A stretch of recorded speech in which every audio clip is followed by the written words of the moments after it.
Bismillahirrahmanirrahim. Innal hamdalillah nahmaduhu wa nasta'inuhu wa nastaghfiruh wa na'udzu billahi min shururi anfusina wa min sayyiati a'malina. Man yahdihillahu fala mudhillalah wa may yudlil fala hadiyalah. Wa asyhadu an la ilaha illallah wahdahu la syarikalah wa asyhadu anna Muhammadan abduhu wa rasuluh. Segala puji hanya bagi Allah. Kita semua memujinya, mohon pertolongan dan ampunan hanya kepada Allah Subhanahu wa Ta'ala. Kita semua berlindung pada Allah dari kejahatan diri-diri kita dan kejelekan amal perbuatan kita. Barang siapa yang Allah berikan petunjuk, maka sesungguhnya tidak ada yang dapat menyesatkannya. Dan barang siapa yang Allah sesatkan, maka tidak ada yang dapat memberinya petunjuk. Kita semua bersaksi bahwasanya tidak ada ilah yang berhak diibadahi dengan benar kecuali Allah Subhanahu wa Ta'ala saja dan tidak ada sekutu baginya. Dan kita semua bersaksi bahwasanya Nabi Muhammad SAW adalah hamba dan rasulnya. Ya ayyuhallazina amanu taqullaha haqqa tuqatih wa la tamutunna illa wa antum muslimun. Wahai orang-orang yang beriman, bertakwalah kepada Allah dengan sebenar-benar takwa kepadanya, dan janganlah sekali-kali kamu mati melainkan dalam keadaan muslim. Ya ayuhan nasu taqu rabbakumul ladzi khalaqakum min nafsin wahidah wa khalaqa minha zawjaha wa basa minhuma rijalan katsiran wa nisaa wattaqullaha allazi tasaaluna bihi wal arham innallaha kana 'alaikum raqiba. Wahai sekalian manusia, bertakwalah kepada Rabb-Mu yang telah menciptakanmu dari diri yang satu, serta daripadanya Allah menciptakan istrinya, serta daripadanya dari keduanya Allah memperkembangbiakan laki-laki dan perempuan yang banyak. Dan bertakwalah kepada Allah dengan menggunakan namanya, kamu saling meminta satu dengan yang lainnya. Dan peliharalah hubungan silaturahim. Sesungguhnya Allah Subhanahu wa Ta'ala selalu menjaga dan mengawasimu.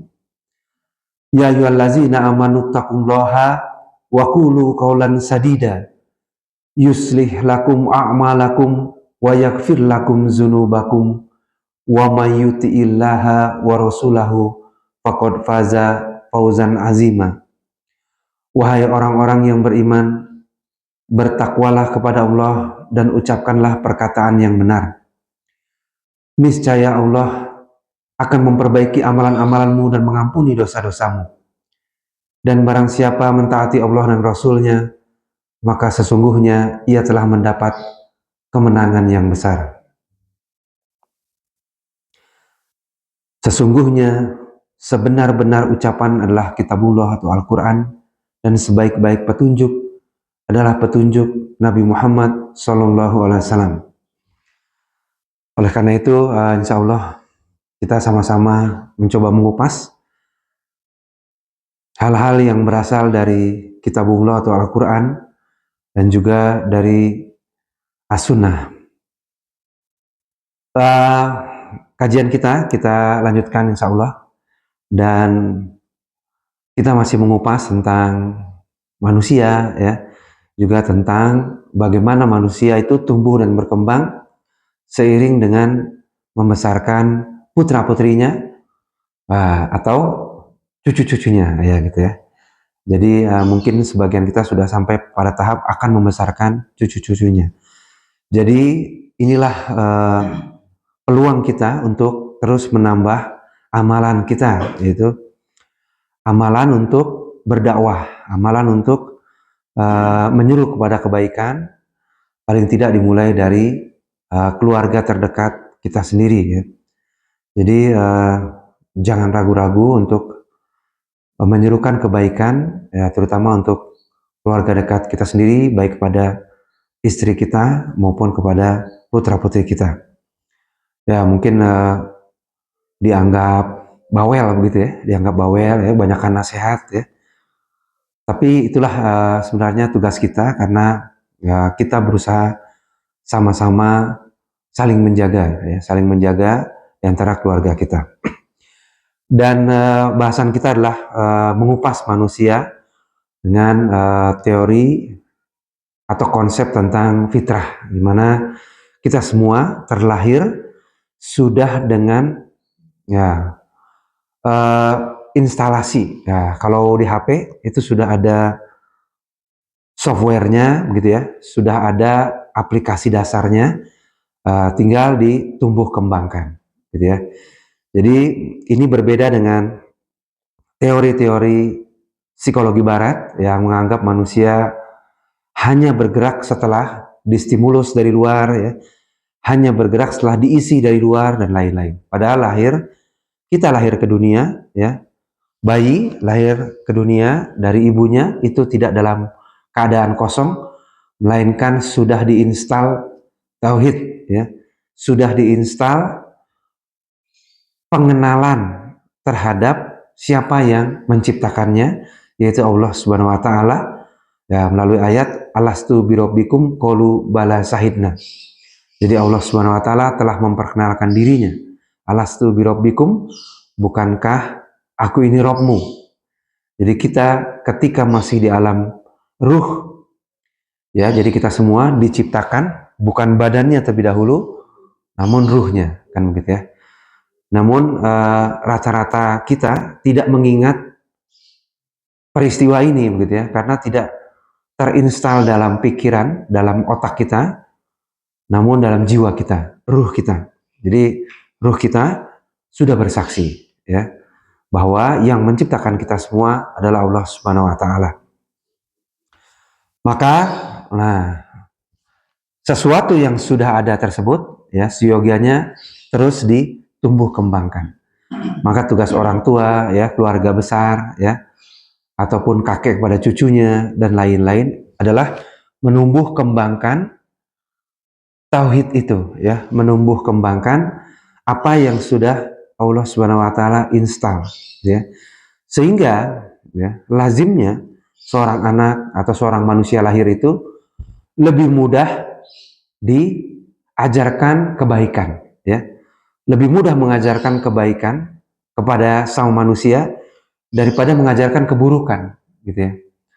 Jadi kalau orang mau berbuat buruk, itu ada sesuatu dalam hatinya, ya, keraguan, ya, atau rasa takut dan lain-lain. Ketika ingin melakukan sesuatu yang buruk, ya, menipu orang, ya, atau menyakiti, ya, mengambil hak orang lain dan lain-lain, itu ada keraguan, ada ketakutan, ya.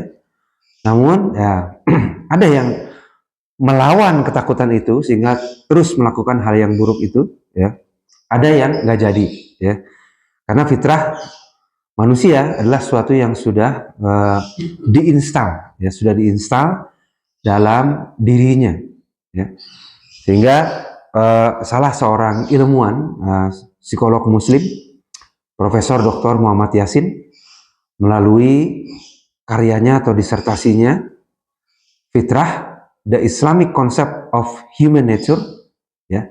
Jadi beliau mengupas konsep fitrah dalam disertasinya yang tebal, gitu ya, bahwa pemahaman tentang manusia seyogianya sudah terinstal dalam fitrah tersebut. Ya, beliau mengatakan fitrah adalah innately predisposed to know God and to do good. Jadi sesuatu yang sudah diinstal dalam diri manusia untuk kita mudah mengenal Allah Subhanahu wa taala. Ya. Sebuah percobaan dilakukan oleh para ilmuwan bahwa bayi manapun, ya, ketika dia lahir dimanapun dengan orang tua siapapun, ya, apakah lahir di panti asuhan, gitu ya, apakah lahir misalnya seperti Tarzan, ya, di hutan, ya, nggak ada yang ngasuh manusia, diasuh oleh hewan-hewan dan lain-lain, itu pasti bertuhan. Nah, kira-kira begitu ya. Jadi siapapun yang ngasuh ada kecenderungan untuk bertuhan. Nah, gitu ya. Sehingga siapapun dia akan mencari Tuhannya, ya. Dia akan mengakui ada sesuatu yang harus disembah di luar dirinya, sesuatu yang maha besar di luar dirinya, yang itu uh, tempat dia beribadah kepadanya. Nah ini ya, jadi artinya orang tua kemudian tinggal melanjutkan pembinaannya, ya, pembimbingannya dan lain-lain. Dalam hadis Bukhari dan Muslim, ma min mauludin illa yuladu alal fitrah fa'abawahu yuhawidanihi au yunassironihi au yumajjisanihi. Tidak ada satu bayi pun terlahir kecuali dalam keadaan fitrah. Ya, jadi sudah diinstal fitrahnya. Ya, nggak ada bayi yang terlewat belum diinstal. Ya, ibarat barang pabrik ya, sudah ada quality controlnya, gitu ya. Jadi keluar udah resmi, udah bagus, sudah ada programnya di dalamnya. Bukan hanya kalau HP, bukan hanya casing kosong aja, tapi di dalamnya sudah ada instalnya. Maka tidak ada satu bayi pun kecuali lahir dalam keadaan fitrah atau siap menerima Islam. Namun kedua orang tuanya lah yang menjadikannya Yahudi atau Nasrani atau Majusi. Bukan hanya agamanya ya, tapi perilakunya, ya, perilaku Nasrani, perilaku Yahudi dan lain-lain. Ini karena pengaruh lingkungan. Lingkungan terdekat kita adalah orang tua kita, kan gitu ya. Jadi apakah dari sejak bayi tersebut sudah didekatkan dengan hal-hal yang Islami atau sebaliknya, gitu ya, hal-hal yang Nasrani, Majusi dan lain-lainnya. Ini artinya kita sebagai orang tua pegang peranan penting untuk ini. Jadi maka pendidikan terhadap anak merupakan bagian yang terpenting dalam kehidupan berumah tangga, ya. Dan walaupun anak itu sudah besar, ya tetap anak kita. Jadi kita tidak lelah-lelahnya memberikan nasihat, ya, pendidikan kepada putra-putri kita. Sebab salah satu tujuan utama pernikahan adalah lahirnya generasi keturunan yang akan menjadi generasi penerus nantinya, gitu ya. Kita tidak ingin ya sepeninggal kita anak-anak kita berpaling, ya, berpaling dari fitrahnya, ya, belok ke kanan atau belok ke kiri, tidak lurus mengikuti fitrah tersebut. Ya, oleh karena itu ada perjuangan kita dulu ya untuk mengisi fitrah tersebut. Nah, namun sekarang kita lihat, gitu ya, banyak orang tua berlomba-lomba menyekolahkan di sekolah bagus dan mahal, ya, tanpa melihat apakah sekolah itu menguatkan tauhidnya atau justru menjauhkannya, ya. Ini harus hati-hati ketika nanti kita memilih sekolah untuk anak atau untuk cucu kita atau untuk ponakan lah, gitu ya, ponakan-ponakan kita dan lain-lain. Kita harus ikut ya membantu mengingatkan barangkali ya, agar sekolah tersebut menumbuh kembangkan fitrah yang sudah diinstalkan tersebut, bukan menjauhkan, ya. Karena ya nanti di sekolah ketemu teman-temannya, wah, teman-temannya dengan segala perilakunya dan lain-lain yang kita harus berhati-hati. Namun ketika, nah gitu ya, dari kecil ya, kan kalau dalam Islam itu ada tahap-tahap perkembangan yang dibangun, ya. Islam ternyata memberikan pedoman tahap perkembangan yang luar biasa. 0 sampai 2 tahun adalah masa menyusui, gitu ya. Kemudian sampai dengan 7 tahun adalah masa pengenalan terhadap agama, ya. Kemudian ada 7 sampai 10 tahun, 10 sampai 14 atau 15 tahun. Kemudian 15 tahun itu sudah dewasa, nah, gitu ya. 0 sampai 2 tahun itu adalah tahapan menyusui, di mana anak harus dekat dengan ibunya, ya. Dan menyusui ya adalah proses tadi membantu menumbuhkan fitrah, ya. Maka menyusui itu harus fokus, ya. Ibu sekarang menyusui sambil main HP. Ya artinya hati-hati begitu ya. Inilah fokus ya. Harusnya sambil mendoakan ya. Ya sambil ngaji dan lain-lain. Ini sambil main HP dan segala macamnya. Ya, jadi artinya jangan sampai fitrah tauhid tadi yang sudah ada ini menjadi rusak pelan-pelan gara-gara orang tuanya. Ya, kemudian banyak orang tua yang terlalu ingin cepat-cepat mensolehkan anak-anaknya, ya. Kalau bisa 3 tahun udah bisa baca Quran, kan gitu ya. 4 tahun udah bisa baca Quran. Terlalu cepat ingin, nah gitu ya. Anak-anaknya dicap anak soleh, ya. Padahal perintah kepada anak itu baru mulai usia 7 tahun, ya. 7 tahun kita diperintahkan, orang tua itu harus memerintahkan anaknya untuk mulai sholat, ya. Maka ini berlaku juga untuk hal-hal yang lainnya, ya. Kenapa? Karena di bawah 7 tahun anak masih senang main dan lain-lain, ya. Fitrahnya fitrah bermain. Maka yang kita berikan adalah dipesonakan terhadap Islam, ya. Itu Masya Allah suara azan begitu indahnya, gitu ya. Wah, Masya Allah, begitu azan bawa bapak langsung berangkat menuju masjid, ya. Anak dipesonakan, gitu ya, terhadap hal-hal kebaikan. Ketika Idul Fitri, gitu ya, oh kita lihat umat muslimin dan muslimat, ya, rame-rame jalankan sholat id, ya, itu masuk dalam memori anak, ya, masuk dalam memori anak sehingga terinstal, ya. Malam hari melihat bulan, Masya Allah bulan begitu indahnya, siapakah yang menciptakan bulan itu, nah gitu ya. Jadi kita mulai menginstal tauhid, ya, baik tauhid uluhiyah, rububiyah maupun asma wa sifat, ya, mulai dikenalkan, gitu ya. Dan juga ya anak mulai minta jajan, ya. 0 sampai 7 tahun pengen jajan itu apa namanya, diajarkan minta rizki kepada Allah, ya, bukan kepada ibu bapaknya. Gitu ya. Aduh, ayah lagi nggak punya rizki, ini lagi nggak punya uang, yuk kita berdoa sama-sama kepada Allah agar kita dianugerahi atau diberikan rizki yang baik, kan gitu ya. Jadi mulai diajarkan berdoa, ya, mulai diajarkan minta rizki hanya kepada Allah Subhanahu Wa Taala. Maka 7 sampai 10 tahun harusnya keimanan sudah mulai tumbuh, gitu ya. Keimanan sudah mulai tumbuh sehingga pada 10 tahun harusnya nggak usah dipukul, wah gitu ya. Anak sudah mulai ingin sholat, ya, sudah tergerak untuk sholat, ya. Artinya kalau nggak sholat boleh dipukul. Artinya apa? Harusnya udah beres, ya, masalah mendidik anak akan kewajiban sholatnya, gitu ya. Karena tadi sudah dipesonakan dengan Islam, ya, sudah dikenalkan dengan yang menciptakannya, yang memberikan rizki, yang memberikan kesehatan, yang memberikan mudarat dan lain-lain, ya. Yang hanya bisa memberikan kebaikan dan keburukan adalah Allah Subhanahu Wa Taala. Hingga umur 10, nah itu sudah bisa, ya, sudah ingin sholat, sudah nggak enak rasanya kalau waktu sholat meninggalkan sholat, gitu kira-kira.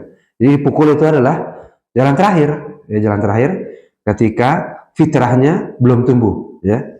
Maka 10 sampai 15 tahun atau 16 tahun itu adalah masa menyiapkan anak menuju akil balik.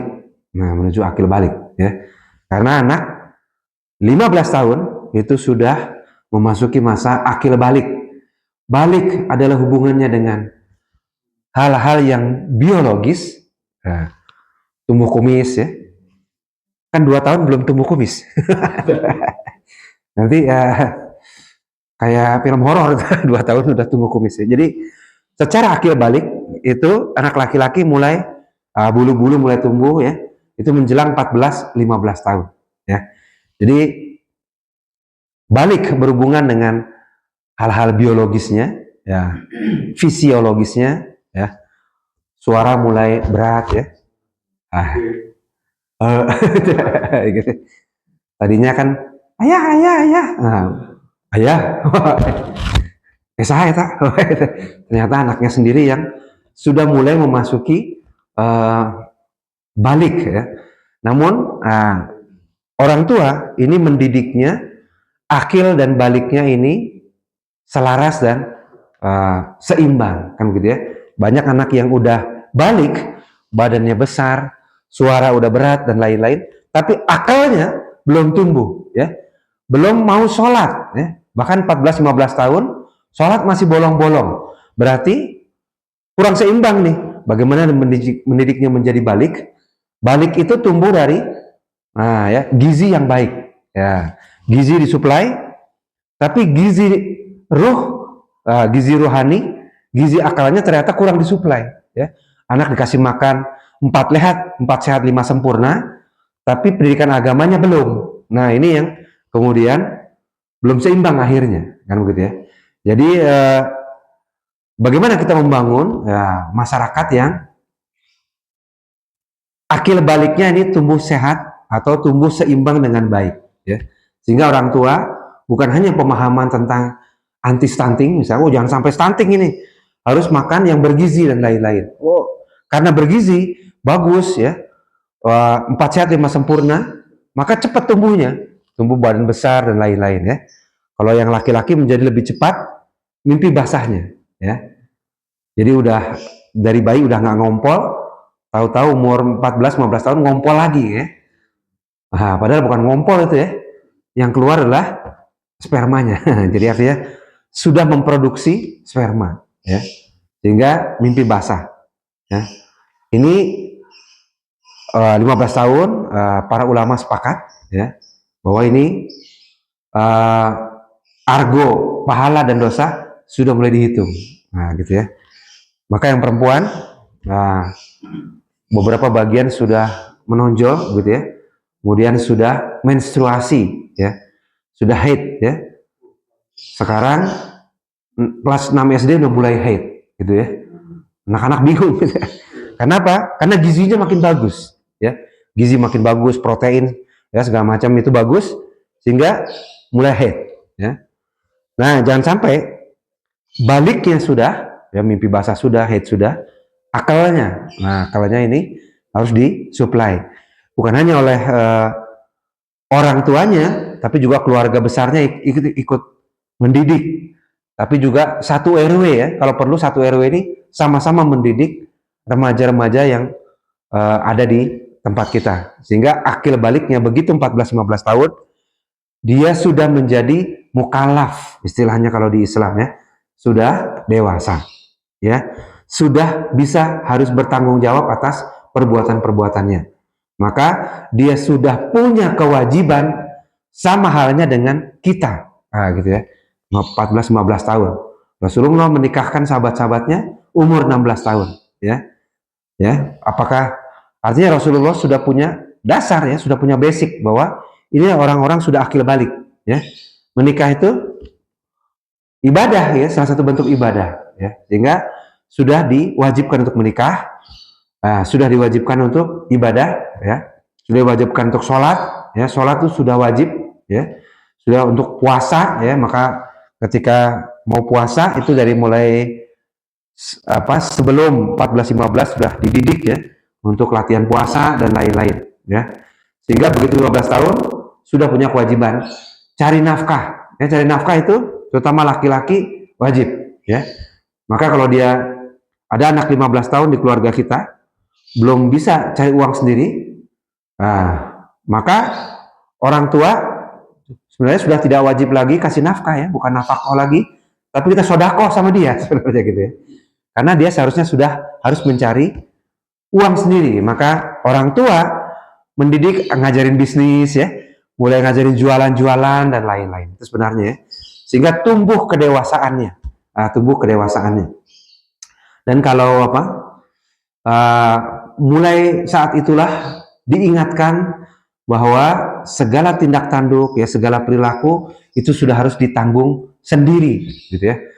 Kalau berbuat dosa ya, melanggar perintah Allah gitu ya, melanggar larangan Allah dan lain-lain, itu diingatkan bahwa itu sudah menjadi tanggung jawab sendiri ya. Inilah di mana orang tua mengingatkan pada anaknya kalau sudah nikah ya, agar dia nanti mampu mendidik anaknya atau cucunya mengikuti pola ajaran Islam ini gitu ya. Maka anak-anak SMA itu bukan anak-anak lagi sebenarnya gitu ya. Harusnya anak-anak SMA itu udah dipanggil bapak. Karena dia sudah mukallaf, sudah sama kewajibannya dengan kita. Kewajiban sholatnya, kewajiban naik haji jika mampu ya, kewajiban nikah, kewajiban kerja, kewajiban puasa itu sudah sama dengan kita ya. Nah, dipanggil akhi paling tidak gitu ya. Oh, anak-anak SMA nih. Kalau dia masih disebut anak, nah ini kacau jadi. Ya, jadi udah bukan anak-anak lagi sebenarnya. Karena udah bisa bikin anak. Iya kan? 15 tahun ke atas dia sudah bisa bikin anak, ya. Jadi inilah makanya pendidikan agama itu begitu penting dari mulai, karena 15 tahun dia sudah bukan anak-anak lagi. Orang tua sudah harus memperlakukannya sebagai mitra, ya, sebagai sesama orang dewasa, gitu ya, sebagai sesama orang dewasa. Makanya aneh, ya, kalau anak-anak SMA sekarang berangkat sekolah dijemput oleh cowoknya. Nah, harusnya orang tuanya harus menjaga anak-anak perempuannya tidak dijemput oleh cowok. Ini bahaya ya. Ah, biarin masih anak-anak. Ini bukan anak-anak lagi itu padahal ya. Kalau dia naik motor goncengan dua-duaan terus, nanti pulang dijemput, pulang nggak langsung pulang, kemana-mana dulu dan lain-lain.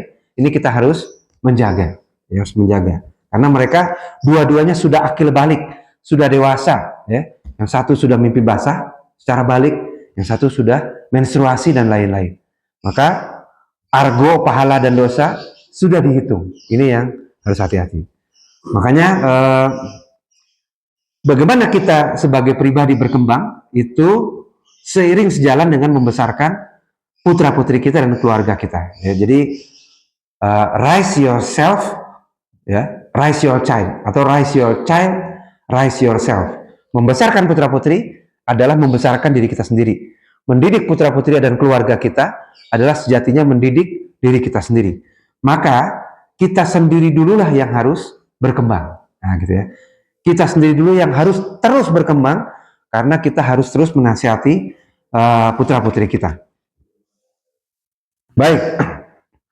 Maka apa nih, ya? Salah satu nasihat, ya, salah satu pemahaman yang perlu diberikan pada putra-putri kita, keluarga besar kita, istri kita dan lain-lainnya, ada di surat Ali Imran ayat 185. Auzubillahi minasyaitonirrajim. Wa man zuhziha anin nari wa udkhilal jannata faqad faz. Wa mal hayatud dunya illa mataul ghurur. Barang siapa dijauhkan dari neraka dan dimasukkan ke dalam surga, maka sungguh ia telah beruntung. Kehidupan dunia itu tidak lain hanyalah kesenangan yang menipu atau kesenangan yang memperdayakan. Nah, ini pemahaman yang perlu kita berikan, bahwa sukses, nah ini hari ini sukses dimaknai masuk SD favorit, masuk SMP favorit, sekolah favorit, kuliah di universitas favorit, akhirnya kerja di tempat favorit, ya, itulah sukses. Nah, gitu ya. Ini pemahaman yang perlu kita sama-sama luruskan, ya. Maka ketika mindsetnya seperti ini, begitu TK, orang tua sibuk nyari sekolah favorit, ya. Begitu mau SD habis, sibuk nyari SMP favorit, sibuk nyari SMA favorit, sibuk nyari universitas favorit, ya. Lupa memukalafkan, lupa mendewasakan tadi, ya. Lupa mengingatkan 15 tahun dia sudah dewasa, ya. Sudah argonya udah jalan, ya. Argo dosa pahala udah jalan. Maka udah dewasa disebutnya, ya. Maka mulai diingatkan bahwa sukses yang sebenarnya bagi umat Islam adalah tadi, dijauhkan dari neraka, dimasukkan ke dalam surga. Ini dia sukses. Faman zuhziha anin nari wa udkhilal jannata faqad faz. Wa mal hayatud dunya illa mata'ul ghurur. Allah Subhanahu wa taala telah mengingatkan pada kita bahwa dunia hanyalah kesenangan yang menipu. Bahwa ya, menipu. Oh, sukses itu nanti umur 25 tahun udah punya rumah, udah punya mobil, tak eta sukses, gitu ya. Udah punya mobil harusnya umur 25. Umur 30 harusnya udah nggak ngontrak. Ini pandangan-pandangan yang ya. Akhirnya apa? Dengan segala cara dia berusaha memenuhi konstruksi sosial yang dibangun tadi, ya. Maka mulailah cari pinjaman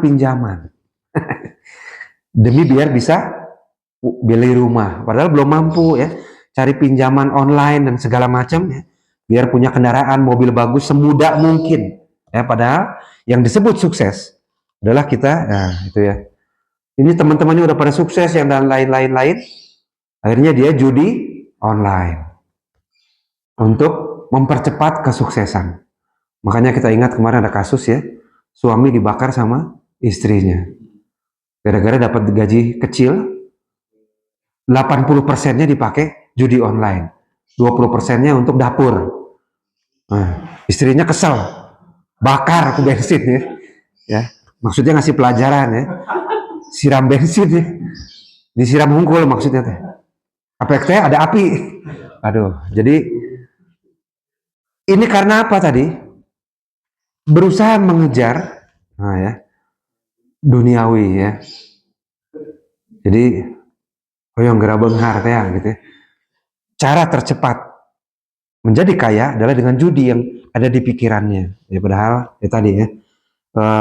Makanya kita yang mendidik, mendewasakan diri kita. Apa tuh yang dimaksud dengan rumah tangga bahagia? Ya, rumah tangga bahagia kadang masih diukur dengan isi dompet, ya, isi saldo dan lain-lain. Ya, bukan kebahagiaan yang disyariatkan oleh Islam. Ya, jadi ini dia ya. Ukuran kesuksesan ini dalam masyarakat kita masih harus saling kita mengingatkan. Ya, pada keluarga besar, ponakan dan segala macam, kita saling mengingatkan bahwa bukanlah materi, bukan kedudukan tinggi, ya, wah, bukan pangkat jabatan dan segala macam, ya. Tapi tadi, paman zuhziha anin nari wa udkhilal jannata faqad faz. Wa mal hayatud dunya illa mataul gurur. Bahwa kehidupan dunia itu tidak lain hanyalah kesenangan yang memperdayakan. Dan kesuksesan yang sebenarnya adalah ketika kita hari ke hari, ya, jam ke jam sedang menuju surga, sedang menjauhkan diri kita dari api neraka. Ya, Robbana atina fid dunya hasanah wa fil akhirati hasanah wa qina azabannar. Maka ini doa mengejar kesuksesan. Wa qina azabannar. Minta dijauhkan dari neraka. Minta kebaikan dunia dan akhirat. Kan begitu kira-kira. Jadi Rasulullah saja berdoa doa ini gitu, apalagi kita yang betul-betul membutuhkan dibimbing untuk mengetahui mana kebaikan dunia yang sebenarnya. Jadi yaitu perlunya kita terus ya saling berbagi ilmu dan lain-lain untuk mengingatkan diri kita. Karena apa? Nah, karena kehidupan atau calon penghuni surga nanti itu tidak sama dengan calon penghuni neraka. Ya, kita harus mulai membentuk jalan, ya, mencari kelompok-kelompok yang memang semangat mencari surga, yang semangat memahami bahwa sukses yang sebenarnya adalah dijauhkan dari api neraka. Karena tidak sama nanti kehidupan para calon penghuni surga dan penghuni neraka. Gitu ya. Batasnya umur berapa? Umur 40 tahun. Nah, ini bahaya. Kalau 40 tahun masih berciri-ciri calon penghuni neraka, bahaya. Nggak sadar-sadar maksudnya. Aduh, bahaya ini. Ini mulai susah berubah, gitu ya. Mulai susah berubah. Ayo karena dangdutan misalnya, sawer-saweran, karena judi, karena, nah ini bahaya, gitu ya. Jadi mulai memilih komunitas-komunitas ya, karena pergaulan kita ternyata sangat mempengaruhi ya. Di kantor ya, di mana, di komunitas itu kan kita bergaul dengan siapa ini gitu ya, bergaul dengan siapa yang mendekatkan kita. Ada komunitas judi online. Nah, jadi kumaha tadi berhasil nggak gitu, jadi caranya dan segala macam, berbagi cara untuk sukses di dunia judi. Oh Allah, Nauzubillah min zalik gitu ya. Mereka berkumpul, kieu carana kieu ya. Tekniknya kieu. Umur 40 tahun ya. Oh, rambut udah memutih, umur 50 tahun. Ini bahaya. Karena dalam surat Al-Hasr kita diingatkan lagi. Auzubillahi minasyaitonirrajim. La yastawi ashabun nari wa ashabul jannah. Ya. Ashabul jannati humul faizun.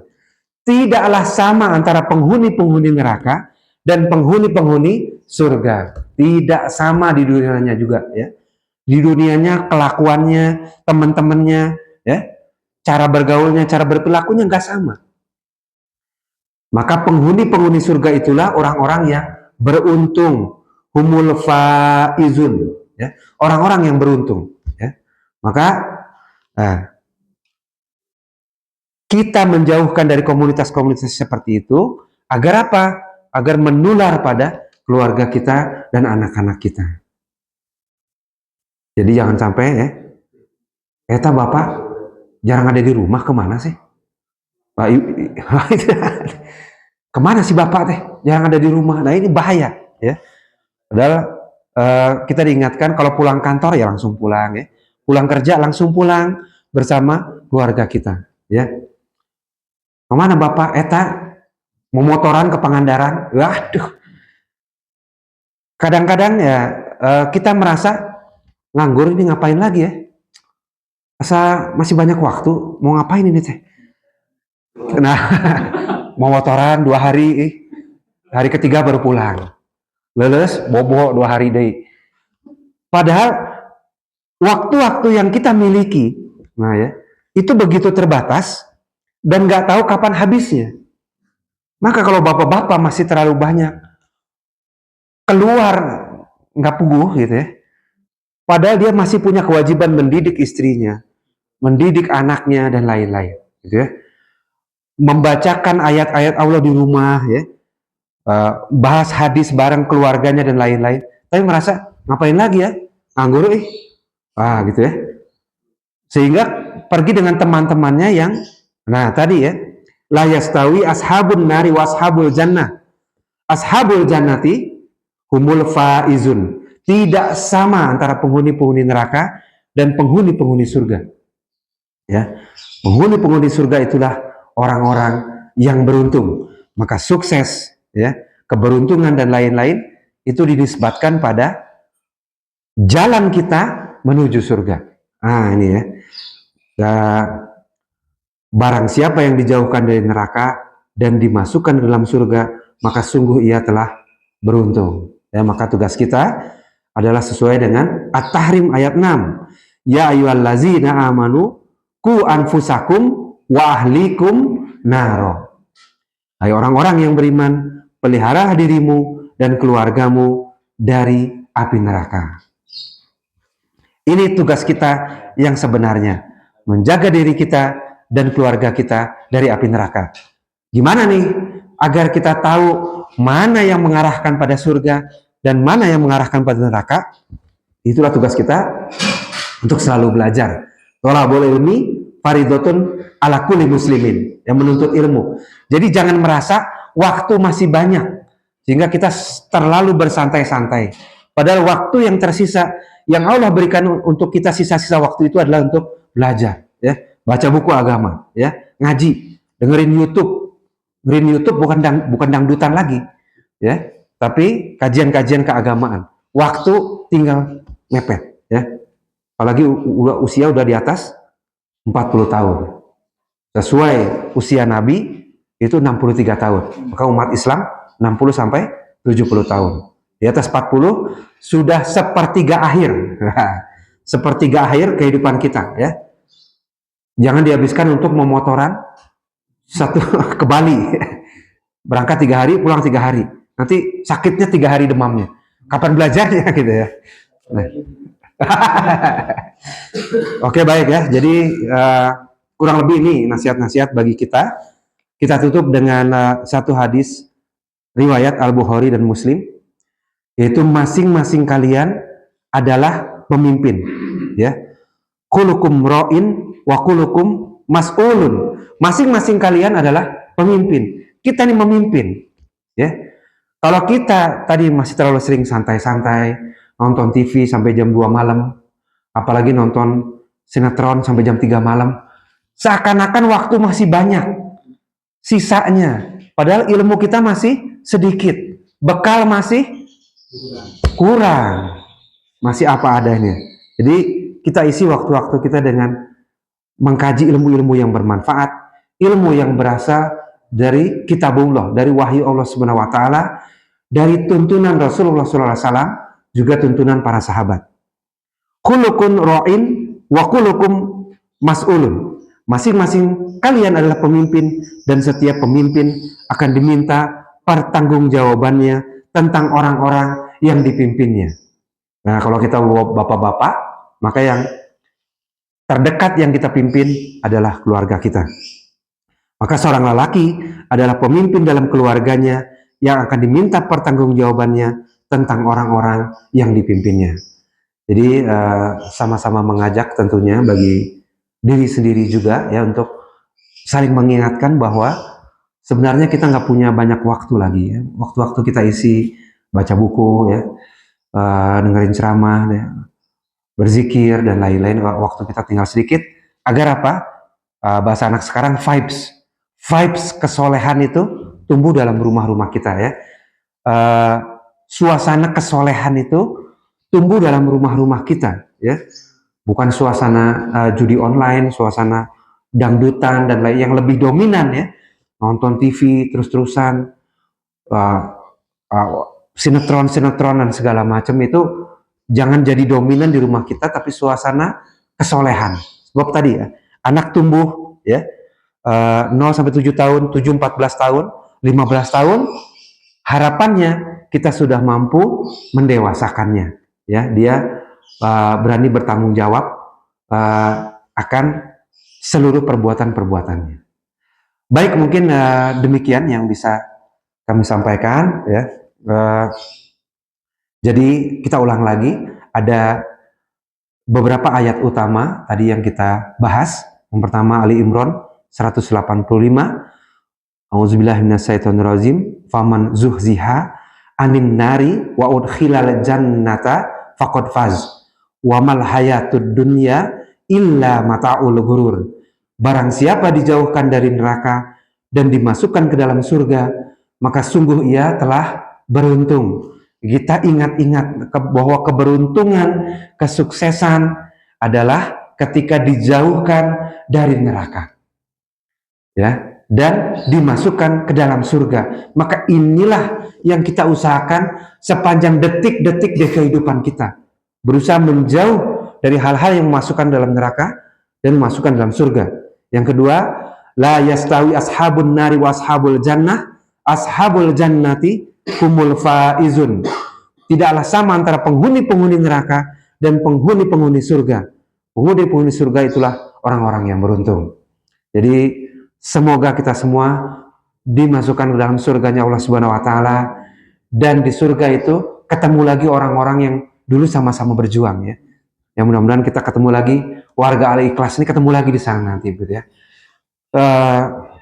Demikian yang bisa kami sampaikan. Mohon maaf kalau sebelum waktunya harus siap-siap ke Jakarta juga. Terima kasih. Wabillahi taufiq wal hidayah. Wassalamualaikum warahmatullahi wabarakatuh.